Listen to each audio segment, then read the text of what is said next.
I didn't want to be a spin-off, so people would say, he's just thrashing out more Metallica stuff, because to me I felt a little bit held back in that band. I tried to quit a few times before I got kicked out, so I guess they beat me to the punch.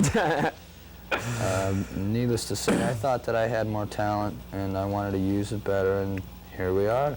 We had about 2 weeks to get prepared from coming off the road from our Peace House tour to go into the studio. So we brought in Chuck Beeler, who we had known for about a year, and we just like threw him in a studio real quick and said, learn these songs and let's go. So like 2 weeks later we were in the studio recording all the new drum tracks and everything. And Jeff Young didn't come into the picture till like about 2 months down the road. Once we were already doing guitar tracks for the record, he came in. And it was the same thing. It was like Dave gave him a tape of rhythm tracks and said, here, take this. I want to see you tomorrow night in the studio. Learn a solo for it. And it was like, well, that sounds good. Why don't you come back tomorrow and do the same thing? So after about a week of that, everything was working out real good with Jeff. He was happy with it, so we just went for it. It's like out with the old, in with the new. Well, I was in Detroit, and the band came through about a year ago, and their drum tech had quit, and they were like really stuck. And I guess they were having trouble with God, I'm not sure, but they told me to come on and help him out, you know. And I set his drums up, and like they were freaking out that I set his drums up just the way I liked it. So I went along on the tour, and eventually he was like sort of screwing up and stuff. So they said, hey, we want you to join the band. I said, cool, and here I am.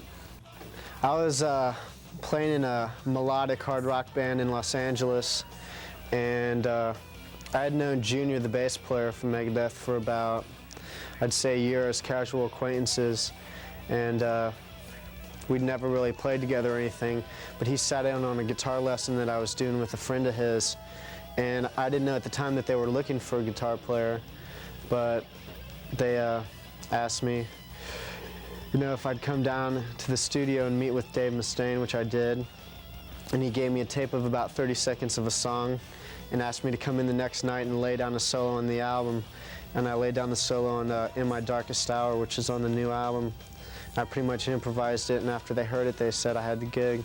So I went in every day and learned the songs from there, because I'd never really heard any of their songs. Don't ever listen to anybody when they try and tell you what to do unless they're right. There is only one right way to do things. And that's your way.